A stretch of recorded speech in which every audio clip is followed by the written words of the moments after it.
बात है साल 1923 की। काहिरा का एक आलीशान होटल और अंदर एक अमीर ब्रिटिश लॉर्ड बिस्तर पर पड़ा है। जिंदगी और मौत के बीच झूल रहा है। तेज बुखार ने उसे पूरी तरह अपनी चपेट में ले लिया है और फिर ठीक रात के 1:55 पर सब कुछ खामोश हो जाता है। उसकी सांसें थम जाती हैं।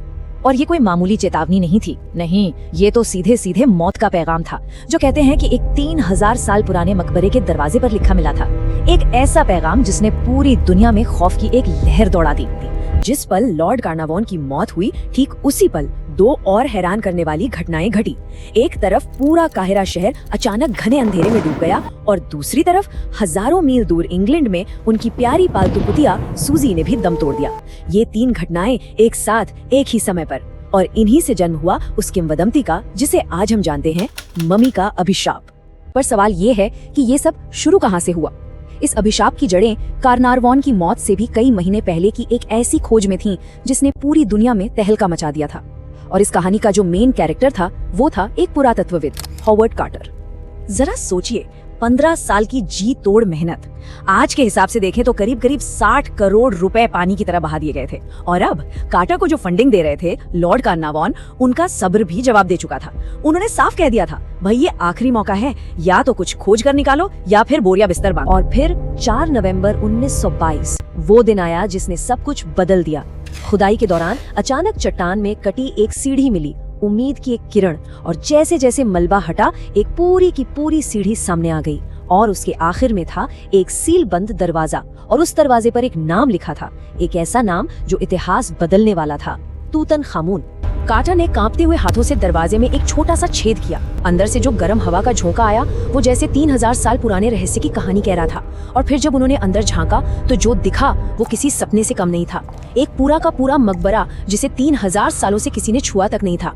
5000 से भी ज्यादा बेशकीमती कलाकृतियां और हर तरफ सिर्फ सोना ही सोना चमक रहा था। मगर इस बेहिसाब खुशी के साथ ही एक अशुभ साया भी मंडराने लगा था। पहली अजीब घटना, कार्टर की जो पालतू चिड़िया थी उसे कोबरा निकल गया। और कोबरा वो फिरौन का शाही प्रतीक माना जाता है। वहाँ के जो लोकल लोग थे उनके लिए ये कोई इत्तेफाक नहीं था, ये एक चेतावनी थी। उन्होंने कहा, राजा जाग गया है और वो अपना बदला जरूर लेगा। और फिर जो शुरू हुआ उसने वाकई दुनिया को दहला दिया। एक के बाद एक मौतों का एक ऐसा सिलसिला शुरू हो गया जिसने अभिशाप की इस किंवदंती को आग की तरह फैला दिया। ऐसा लग रहा था मानो फिरौन का गुस्सा एक एक करके सबको निगल रहा हो। ये नंबर देखिए, 22। अगले सिर्फ 6 सालों में मकबरे की खोज से किसी न किसी तरह से जुड़े 22 लोगों की रहस्यमयी मौतों ने सबको हैरान कर दिया। और मीडिया ने हर मौत को एक ही नाम दिया, फिरौन का अभिशाप। और ये कोई आम लोग नहीं थे, इस लिस्ट में बड़े बड़े नाम शामिल थे। अमीर फाइनेंसर, उद्योगपति, यहाँ तक कि लॉर्ड कार्नारवॉन का सौतेला भाई भी। लेकिन सबसे ज्यादा हैरान करने वाली बात तो ये थी कि जिस पत्रकार ने इस अभिशाप की कहानी को पूरी दुनिया में फैलाया था वो खुद इसका 21वां शिकार बन गया। लेकिन अभिशाप का सबसे डरावना, सबसे सनसनीखेज सबूत तो अभी सामने आना बाकी था। एक ऐसा सबूत जो सीधे तौर पर मम्मी को उसके पहले शिकार से जोड़ता था।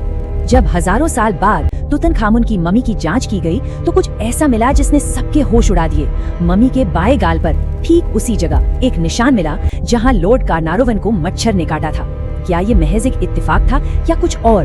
कोई इसका जवाब नहीं दे पाया। और बस इस एक घटना ने दुनिया को यकीन दिला दिया कि अभिशाप सच है। अब तक हमने जो सुना वो वाकई दिल दहला देने वाला है। लेकिन क्या ये पूरी कहानी सच है या फिर इस किंवदंती के पर्दे के पीछे कोई और हकीकत छिपी है? चलिए अब हम इस कल्पना की दुनिया से बाहर निकलकर तथ्यों की पड़ताल करते हैं। तो चलिए सबसे बुनियादी सवाल से ही शुरू करते हैं। वो चेतावनी, वो शिलालेख जिस पर ये पूरी अभिशाप की कहानी टिकी हुई है, क्या वो वाकई में मौजूद था भी? सच तो ये है कि ऐसा कोई शिलालेख कभी था ही नहीं। ये पूरी कहानी एक पत्रकार के दिमाग की उपज थी। हुआ ये कि जब उसने खुदाई टीम से पूछा कि क्या कोई अभिशाप जैसी बात है तो उन्होंने बस मुस्कुरा दिया। और उस मुस्कुराहट से उस पत्रकार ने एक ऐसी सनसनीखेज कहानी बना डाली जिसने पूरी दुनिया को डरा कर रख दिया। और जिस तूतनखामुन को एक बदला लेने वाले ताकतवर फिरौन के तौर पर दिखाया गया, उसकी सच्चाई तो कुछ और ही थी। वो कोई महान राजा नहीं बल्कि एक कमजोर और बीमार नौजवान था। शाही परिवार में नजदीकी रिश्तेदारों के बीच शादियों की वजह से उसे कई जन्मजात बीमारियां थीं। वो बेचारा ठीक से चल भी नहीं पाता था और सिर्फ 19 साल की उम्र में ही उसकी मौत हो गई थी। तो अगर अभिशाप असली नहीं था तो फिर उन मौतों का क्या? चलिए अब विज्ञान और तर्क का इस्तेमाल करके इन रहस्यमयी घटनाओं के पीछे के जो मुमकिन कारण हैं, उन्हें समझते हैं। तो फिर सवाल उठता है कि उन लोगों की मौत कैसे हुई। देखिए, एक साइंटिफिक थ्योरी ये कहती है कि 3000 साल से बंद मकबरे के अंदर एक जहरीली फफूंद मतलब फंगस पैदा हो गई थी। जब मकबरा खोला गया तो ये फंगस हवा में फैल गई और सांस के जरिए लोगों के शरीर में चली गई, जिससे उन्हें फेफड़ों का गंभीर इन्फेक्शन हो गया। कई पीड़ितों के लक्षण इसी थ्योरी की तरफ इशारा करते हैं। 2002 में एक बहुत ही दिलचस्प स्टडी की गई। इसमें उन लोगों की तुलना की गई जो मकबरे के अंदर गए थे और जो बाहर ही रहे, और नतीजा ये था कि दोनों ग्रुप्स के लोगों की औसत उम्र लगभग बराबर थी। असल में जो लोग मकबरे के अंदर गए थे वे थोड़ा ज्यादा ही जिए। तो फिर अभिशाप कहाँ गया और उन नाटकीय संयोगों का क्या? देखिए, काहिरा में उस जमाने में बिजली जाना एक आम बात थी। कुत्ते की मौत का जो समय है वो टाइम जोन को ध्यान में रखें तो कार्नावॉन की मौत से मेल नहीं खाता।